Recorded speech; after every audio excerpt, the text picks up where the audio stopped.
Hemos estado diciendo algunas cosas o hablando acerca de algunas cosas que impiden el crecimiento de nuestra iglesia o de cualquier iglesia. Hemos hablado acerca de que Dios quiere que crezcamos y que Él es fuente propiamente de crecimiento. La iglesia no crece por el pastor, ni la iglesia crece por alguna comisión. La iglesia crece porque Dios la hace crecer. Si de alguna manera pudiéramos nosotros llegar a pensar que es por causa del pastor o de tal o cual comisión o ministerio, estaríamos contrarios a lo que la palabra del Señor dice. Pablo, lo dijimos ya en una de nuestras predicaciones, Pablo enseña esto cuando dice, pues es que no es del que siembra, no es tampoco del que en un momento dado está regando ahí, no es del que hace, sino de Dios que da ¿qué? Que da el crecimiento. Y Él produce el hacer como el querer en los diferentes miembros del cuerpo para que éste se reproduzca. Y esa es la idea. Esta mañana, este mediodía, yo quiero hablar acerca de dos factores de crecimiento en la iglesia primitiva. Miren, yo recuerdo al hermano Gilberto Gutiérrez en una ocasión, allá por los años 90 y tantos, que vino a dar unas conferencias aquí a Calvario y que venía a hablar acerca precisamente del crecimiento de la iglesia.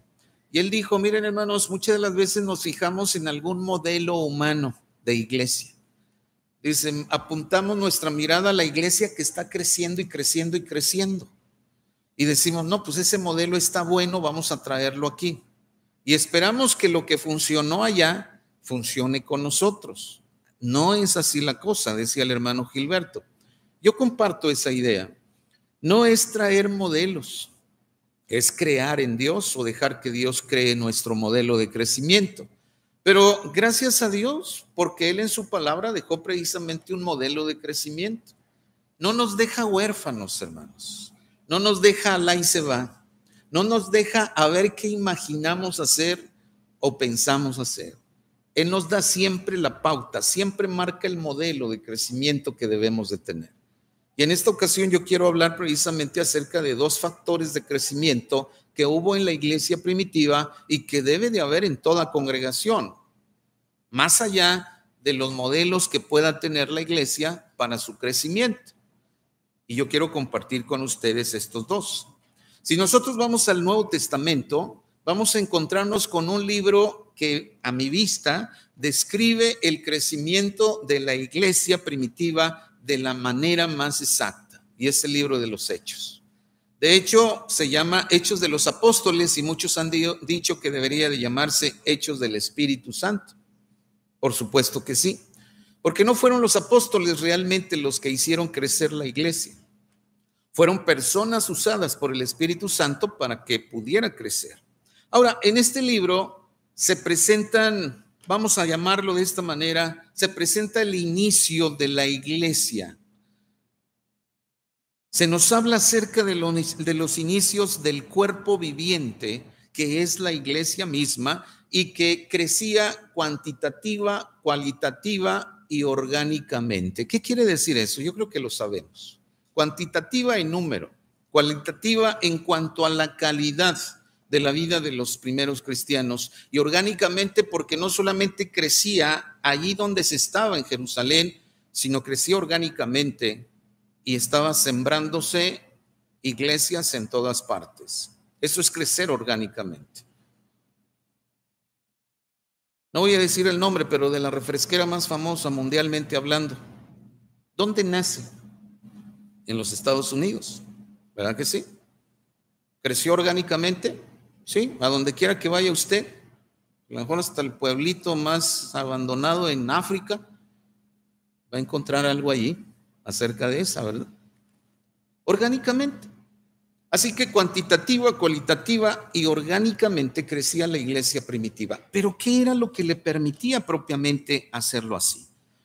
Allí en Hechos, en la lectura del verso 42 al 47, se describen 5 facetas de crecimiento en la primera iglesia cristiana. En la primera iglesia cristiana. ¿Dónde? En Jerusalén. ¿Por qué decimos esto? Los primeros cristianos, fíjense bien lo que hacían.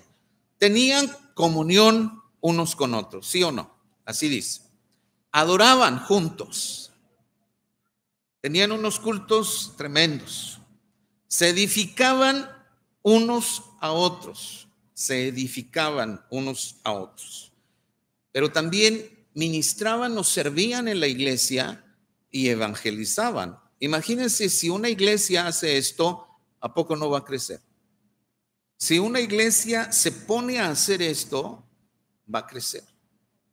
Pero si no, entonces todo va a quedar en ideas y pensamientos. Ahora, como resultado de eso, como resultado de esa práctica sana de vida espiritual que tenían los primeros hermanos en aquel entonces, dice Hechos 2:47, y el Señor agregaba o añadía cada día a la iglesia a los que habían de ser, ¿qué? Habían de ser salvos. Deberíamos de preguntarnos entonces, y no solamente nosotros como iglesia local, sino la iglesia de Cristo debería de preguntarse, ¿por qué el Señor no añade día con día a la iglesia salvos? ¿Por qué? Hemos mencionado algunas cosas que los hermanos de aquella primitiva iglesia hacían. Entonces será cuestión de revisar y de decir, ¿qué no estamos haciendo para que el Señor no haga eso? Porque la palabra del Señor habla y dice que Él es el mismo que ayer, hoy y por los siglos. Entonces la cuestión no está en Dios, la cosa está en la iglesia.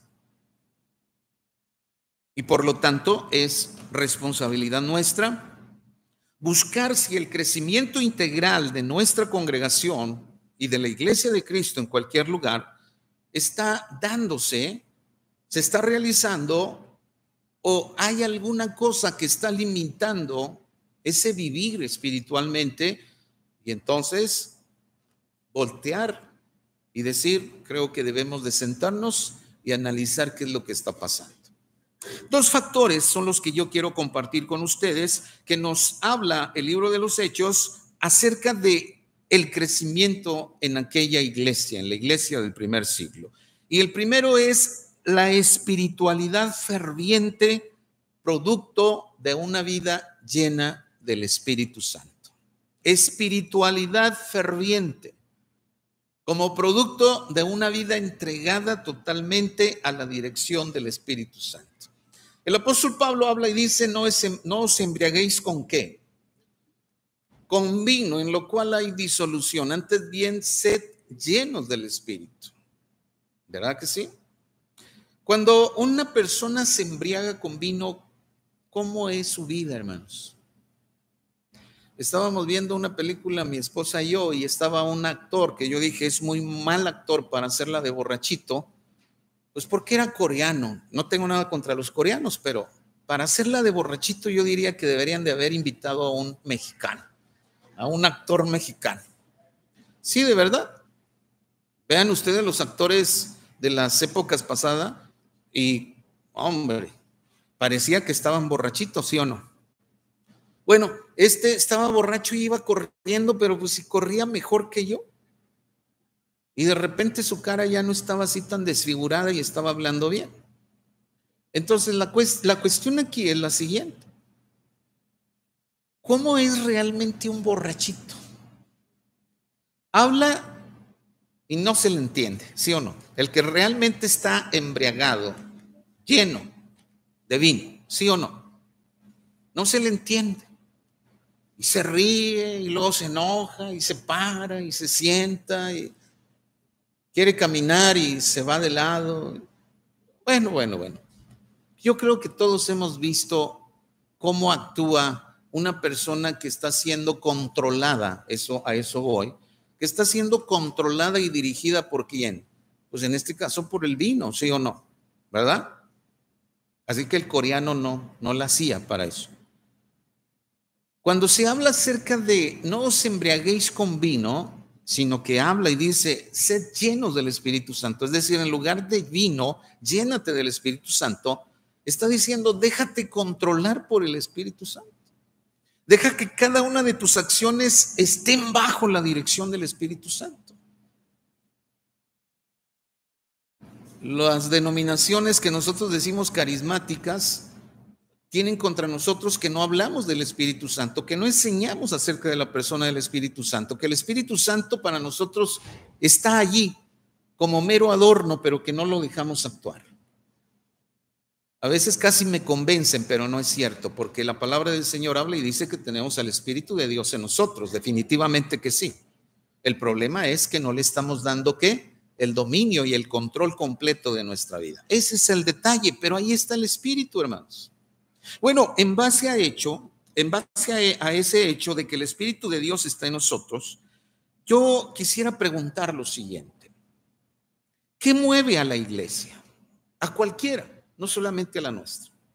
¿Qué mueve a la iglesia? O si se pudiera decir de otra manera, ¿qué la hace crecer o quién la hace crecer? A lo mejor pudiéramos nosotros responder y decir, pues, una buena estructura. Y claro que es necesaria una buena estructura. Una buena estructura, unos buenos planes que marquen los objetivos, las metas, los tiempos y todo lo que ustedes quieran. Excelente, por supuesto que sí. Miembros y liderazgo capacitado, por supuesto, hermanos. Eso es algo esencial. Yo creo que ninguno de nosotros está peleado con eso. No creo que deba de serlo. Pero ¿es eso lo que mueve a las iglesias? Una buena estructura, un liderazgo capacitado, una membresía que conoce, que sabe. El dinero también, porque son los medios económicos también los que en un momento dado permiten que el trabajo vaya adelante. Pero si nosotros hablamos y decimos que eso es lo único que se necesita para que la iglesia pueda crecer, hermanos, entonces nos falta ver a la Escritura, mirar a la palabra de Dios y ver que es el Espíritu Santo el que hace crecer la iglesia. Mire, yo no podría cohabitar con ustedes, hermanos, ni ustedes conmigo, en buenos términos, si el Espíritu de Dios no estuviera en nosotros. Ya me los hubiera comido, ustedes ya me hubieran comido, así. Porque somos insoportables. No nos soportamos. Es más, me veo en el espejo y no me soporto ni a mí mismo. ¿Se imagina? Pero esto es un milagro. Y es un milagro maravilloso. Porque es el Espíritu de Dios el que une. Porque es el Espíritu de Dios, como en los hermanos de la primera iglesia, de la iglesia primitiva, es el Espíritu Santo el que podía mantenerlos en comunión. Es el que podía hacer que se edificaran los unos a los otros y no que se tiraran. Y no que se quisieran dañar. Porque eso es lo que quiere Satanás. Que nos dañemos los unos a los otros. Que en un momento dado podamos decir, no, usted no, yo sí. Pero aquí las cosas definitivamente están tan claras, hermanos, que si no queremos ver eso, entonces es porque no queremos verlo. No porque Dios no lo esconda, sino porque a veces no lo entendemos o no queremos entenderlo. ¿Qué entonces es lo que hace crecer a la iglesia? Echémosle un vistazo a la palabra de Dios y que sea la Biblia, no yo, la que nos diga qué es lo que hace crecer la iglesia. Y lo que tenemos que decir, hermanos, es que antes de que el Señor Jesús regresara a los cielos, o lo que se conoce como su ascensión, Jesús mandó a sus discípulos a que hicieran algo. Les dijo que no se fueran de Jerusalén hasta que no recibieran, ¿qué cosa? La promesa del Espíritu Santo, ¿verdad que sí? No se vayan de Jerusalén hasta que haya venido sobre vosotros el Espíritu Santo. Miren ustedes una cosa importante, hermanos. La iglesia estaba comenzando. La iglesia apenas estaba iniciando. ¿Estamos de acuerdo con eso? Pero Jesús les habla y les dice, no se me muevan. No vayan a querer hacer las cosas como ustedes piensan que se deben de hacer. No, no hagan absolutamente nada hasta que venga el Espíritu Santo y sea quien les dirija. Vean ustedes entonces, o veamos nosotros, la importancia de movernos en la esfera del Espíritu Santo. Ahora, si alguno de ustedes está pensando que soy pentecostés, no, desde muy chico fui creado en las filas bautistas, pero no hago ningún menosprecio a los pentecostales, no. Solamente estamos hablando de lo que la palabra del Señor dice. Pero la cosa aquí, hermanos, es el hecho de que simplemente el Señor Jesús les dijo, no pueden ustedes hacer nada. Es más, ni intenten hacer nada hasta que estén bien seguros de que el Espíritu Santo está con ustedes. Qué importante entonces es ver eso. Una importancia tal, hermanos. ¿Por qué? Pudiéramos decir nosotros, pero ¿por qué esperar al Espíritu Santo? ¿Acaso estos 12, bueno, estos 11 y el que se añadió, no habían estado al menos esos 11 3 años y medio con el maestro? ¿No habían sido capacitados ya? ¿No sabían cómo manejar las cosas? ¿Acaso no tenían una enseñanza directa de Cristo mismo? ¿No estaban capacitados? ¿No tenían la sapiencia? Claro que la tenían. Pero ¿qué les faltaba, hermanos? El poder del Espíritu Santo. Qué interesante es esto. Porque muchas de las veces pensamos que es por lo que sabemos que vamos a sacar las cosas adelante. No, la Biblia no dice eso. La Biblia habla y dice que si no es por el Espíritu de Dios, las cosas no se hacen. Que si no me dejo guiar, controlar, como dice Pablo, llenarme del Espíritu Santo, entonces las cosas no funcionan. Si me voy a llenar de mí mismo, de lo que yo creo, de lo que yo pienso, de lo que en un momento dado imagino que debe de ser, estoy perdido completamente. ¿Perdido por qué? Porque estoy haciendo a un lado lo que el Señor Jesús dijo. No hagas nada si el Espíritu de Dios no te lo permite. Y encontramos entonces esta enseñanza al principio.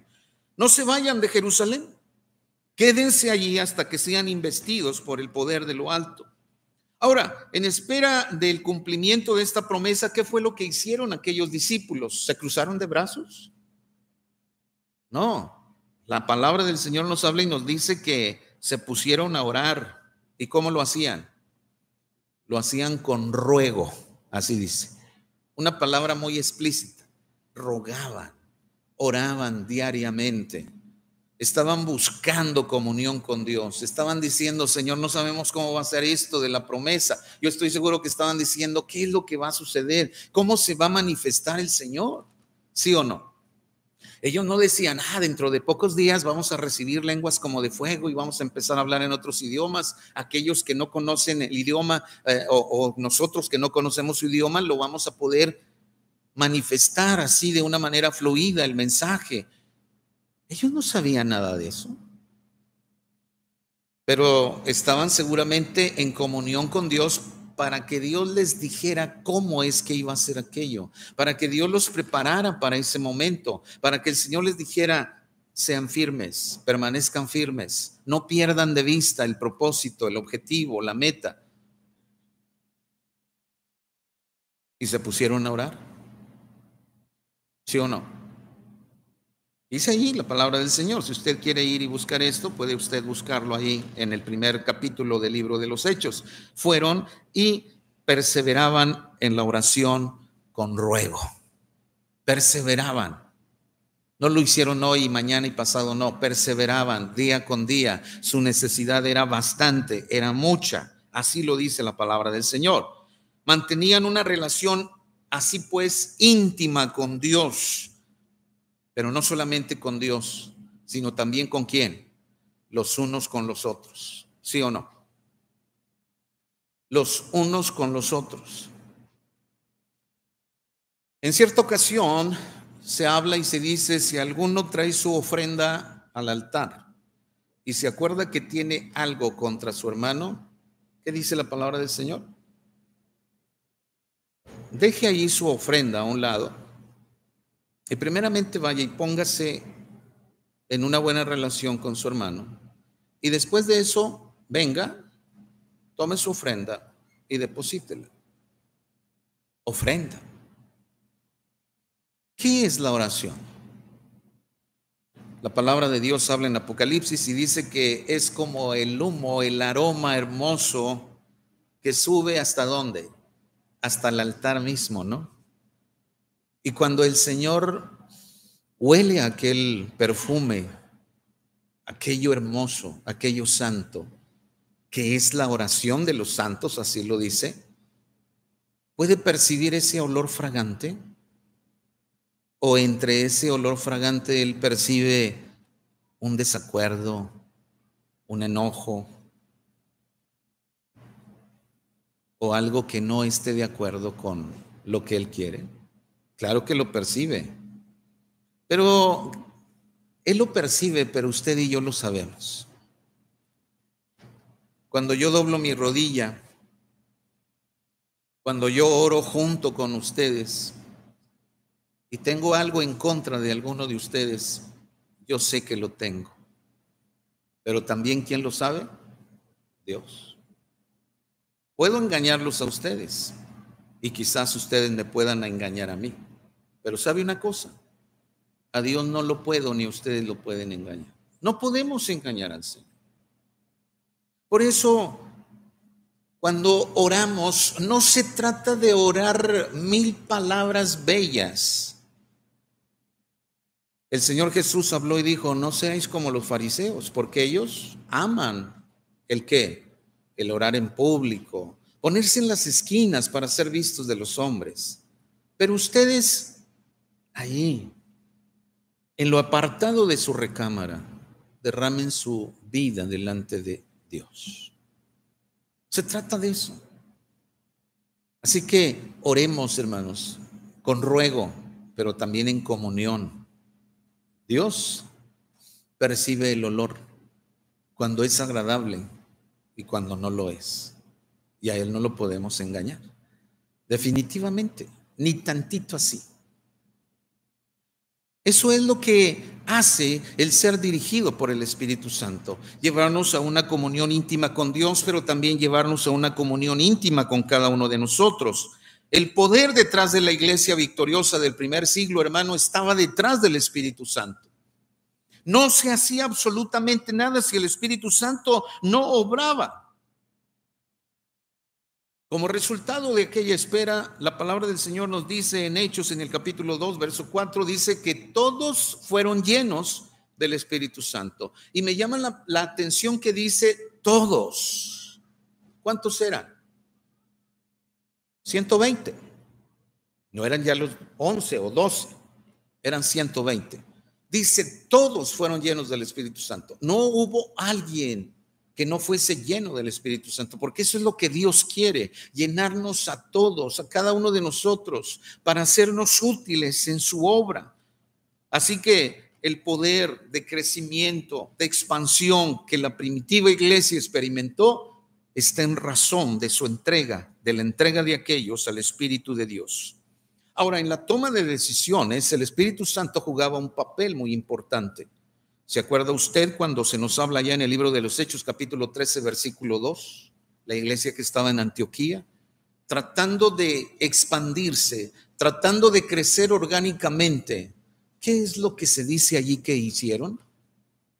Trataban de escoger a algunos misioneros, ¿sí o no? Pero me llama la atención que la palabra del Señor dice, y dijo el Espíritu Santo. ¿Qué cosa dijo? Apartadme a Bernabé y a Saulo, o a Pablo, para la obra a la cual los he enviado. ¿Quién decidió? El Espíritu de Dios. No fueron los apóstoles que en ese tiempo estaban allí. No fueron los de más alto rango, autoridad, que pudieran haber dicho que vaya Pablo, que vaya Bernabé. No, tuvieron el tiempo seguramente para orar y para poder pedir dirección del Espíritu Santo y tomar una decisión sabia ante semejante misión que les habrían de conferir a aquellos que serían enviados. El Espíritu Santo. Las decisiones tomadas bajo el poder del Espíritu Santo, bajo la dirección del Espíritu Santo, hermanos, no nos vamos a equivocar. Tomémoslas nosotros y seguramente que va a haber fallas, pero cuando es de Dios, entonces vamos adelante. Fue el Espíritu de Dios. Ahora, si usted se fija en el mensaje a las 7 iglesias, a Esmirna, a Pérgamo, a Sardis, Éfeso, la primera, Tiatira, Filadelfia, Laodicea, a cada una de ellas, cuando va a terminar su mensaje, el mensajero habla y dice, el que tiene oído para oír, oiga. ¿Qué cosa? Lo que el Espíritu dice a su iglesia. El que tiene oído para oír, oiga. ¿Qué quiere decir eso? El que quiera convencerse, el que de veras quiera saber, oiga. No lo que el pastor dice, no lo que los diáconos, con todo respeto a los hermanos diáconos, dicen, sino lo que el Espíritu dice a la iglesia. De allí debemos de partir. ¿Quién era el que escribía? Juan, el discípulo amado, el último de los discípulos, el que había quedado. Autoridad sin igual. Años rondándole a los 100 años. Y había quedado. Y él podría haber escrito y dicho, oigan, pero no lo dice así. Dice, ¿el que qué? El que quiera. El Espíritu de Dios entonces, hermanos, obrando allí. Los discípulos mismos, cuando nosotros vemos la vida de ellos, el Señor Jesús habla y les dice desde antes de su ascensión, les habla y les dice que no deberían de temer. Y seguramente él estaba pensando cuando él ya no estuviera aquí. Cuando los tomen presos y los lleven ante los jueces y los quieran meter en la cárcel, no teman. ¿Y qué decía? Y les decía, porque el Espíritu Santo, vea usted, porque el Espíritu Santo os enseñará en la misma hora lo que deberán de decir. Estar bajo el control del Espíritu Santo le va a dar a usted dirección ante cualquier situación que se presente. Ante cualquiera. Pero tomemos las riendas nosotros, hermanos, y lo único que vamos a hacer es entorpecer las cosas. El Espíritu Santo entonces daría dirección a los apóstoles. Pero también el Espíritu Santo, hermanos, estaría ayudando en todo momento en la obra que la iglesia realizara ante situaciones difíciles. Allá en Hechos, en el capítulo 15, verso 28, se dice, porque ha parecido bien al Espíritu Santo. Vea el orden. Primero, porque ha parecido bien al Espíritu Santo y a nosotros, dijeron los líderes, no imponernos ninguna carga más que estas cosas que son necesarias. Primeramente, ¿quién? El Espíritu Santo. Luego, nosotros, dijeron los líderes. Esto es lo que puede hacerse, esto es lo que se debe de hacer. Y esto señala, hermanos, entonces la importancia de la oración de la iglesia y de esa espiritualidad fervorosa producida por el Espíritu Santo, lo que en un momento dado hace crecer a la iglesia. No es usted, ni soy yo, ni somos nosotros juntos. Es Dios, es su Espíritu el que nos va a hacer crecer. Pero para eso se requiere compromiso con Dios. Para eso se requiere pensar y decir quién soy. La palabra cristiano no define a alguien que sea fervoroso de Dios. Ahorita cualquiera se dice cristiano. Es más, de pronto oímos que alguien le dice a otro, ¿qué hubo, hermano? ¿Cómo está, hermano? Dios le bendiga, ¿cómo está usted? Y de repente si usted le pregunta, le dice, oye, él ¿es cristiano? ¿Es de la iglesia? ¿Pertenece a alguna iglesia? Sí. ¿Es de los mormones? ¿O es de los testigos de Jehová? ¿O es de los de la luz del mundo? O sea, es hermano, ¿no? No. Desgraciadamente no. Y digo desgraciadamente por ellos. Porque la palabra del Señor habla y dice que aquel que es redimido por la sangre de Cristo y que no tiene otro salvador o redentor que no sea Cristo, ese es mi hermano y tu hermano. Pero aquí entonces está esa decisión. Así que el crecimiento de la iglesia, hermanos, está en base al Espíritu Santo y en base al compromiso que usted tenga y yo tenga con Él. Porque si no me comprometo con Él, definitivamente que no va a pasar nada, ¿verdad? Miren, en la escuela los niños son demasiado inquietos. Yo no sé qué pasa ahora con las generaciones que están ahora sí que empezando en la vida, pero son demasiado inquietos. Ellos ya no quieren estudiar, ellos no quieren absolutamente nada. Yo me acuerdo que cuando estudiaba la primaria había como unos 4 o 5 inteligentes. Los demás no éramos inteligentes. En la secundaria, pues si acaso algunos 3. Hoy vemos con tristeza que en los grupos quizás haya 1 y todos los demás no les interesa. Entonces, cuando yo les estoy dando la clase y veo que están allá durmiéndose, como algunos que estoy viendo que se están durmiendo aquí, aguas hermanos, porque traigo resortera, no se crean, pero estamos dando la clase y ciertamente la clase de uno es un poco complicada, ¿no? A nadie le gusta la física o la matemática, pero tratamos de hacerlo lo más bonita que se pueda o interesante. Y entonces yo les digo a ellos, les digo, a ver, jovencitos, ¿quién no entendió? No, nadie, todos entendieron. A la hora del examen o de alguna práctica no entendieron, ¿verdad?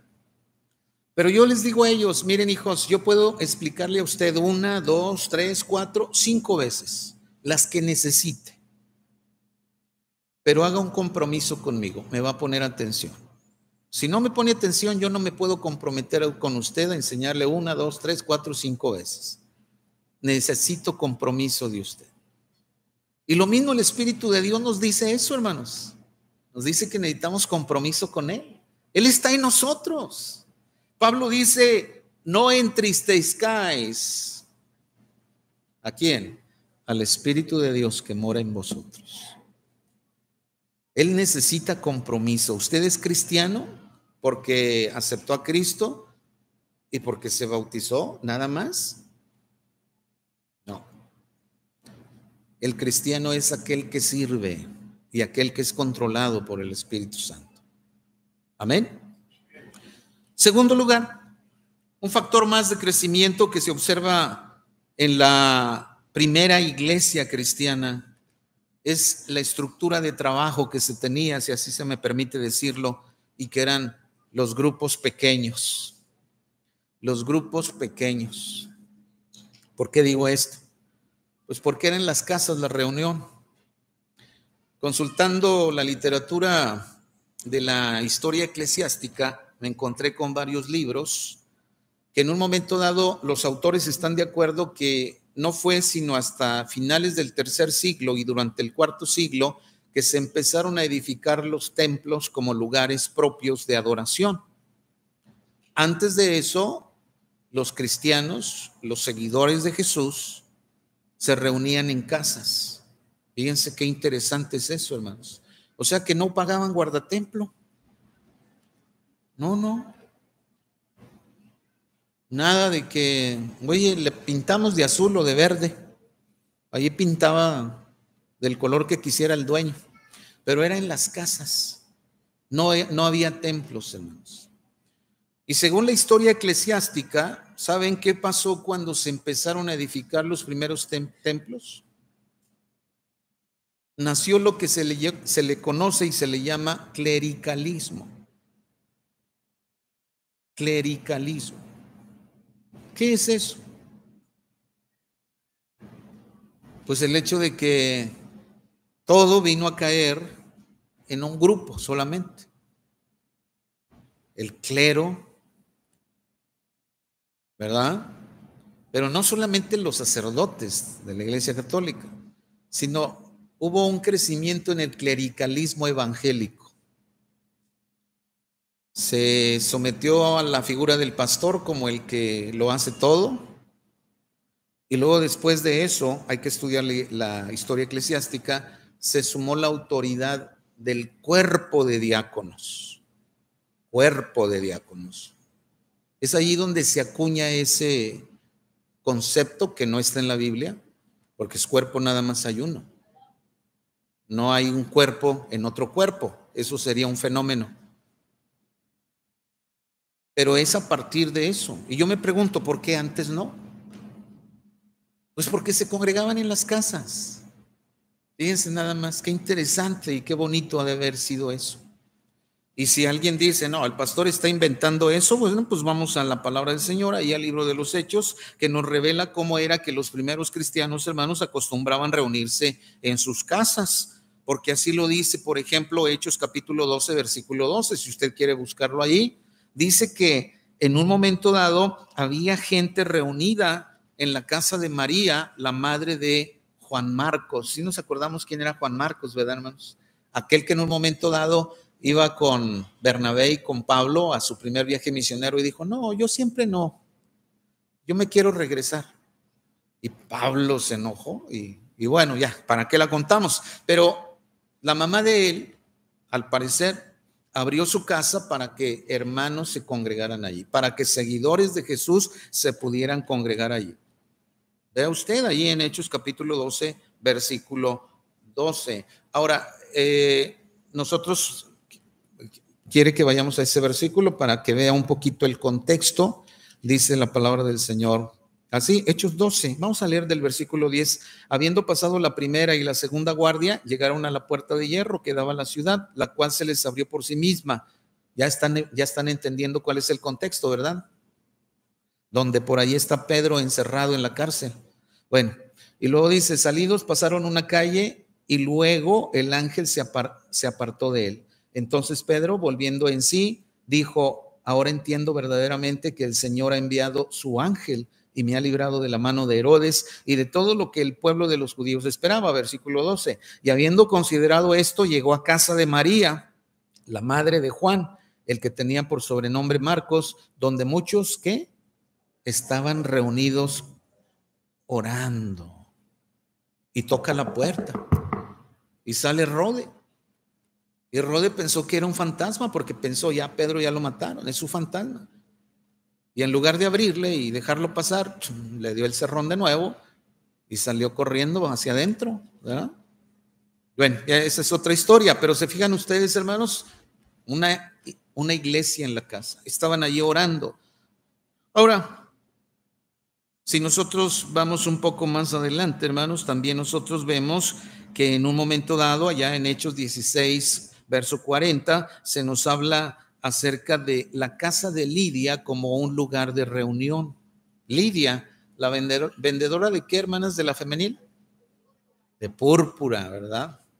Hay muchas uniones femeniles que se llaman Lidia. Una gran mujer. Una mujer que se dedicaba ¿a qué? A vender. Era vendedora de ese producto, pero eso lo hacía como hobby porque su interés principal, ¿cuál era? Servir al Señor. Amén. Bueno, pues entonces allí en el 16:40, si usted quiere que vayamos a él, dice la palabra del Señor de la siguiente forma. 16:40 dice, entonces saliendo de la cárcel, entraron en casa de Lidia y habiendo visto a los hermanos, los consolaron y ¿qué? Pablo y Silas habían sido azotados por la autoridad y los habían puesto en la cárcel, fíjense, hermanos. O sea que los cristianos eran tenidos como simplemente aquellos que movían el orden, como personas no gratas, como fascinerosos y todo eso. Bueno, cuando salen Pablo y Silas, ¿a dónde van? A la casa de Lidia. Y dice ahí que hicieron una cosa, hermanos. Ve usted, dice, y habiendo visto a los hermanos, ¿qué cosa hicieron? Los consolaron. Y yo digo, qué bárbaro, de verdad, hermanos, lo que hace el poder de Dios, el poder de su Espíritu. Seguramente todavía les dolían aquellos azotes, todavía estaban allí las heridas muy, muy recientes. Y todavía tuvieron el ánimo de ir y consolar a los que estaban allí. Una vez hecho esto, ¿qué dice? Se fueron, pero allí había hermanos congregados en esa casa. Vea usted, entonces, tenemos un sinfín de lugares.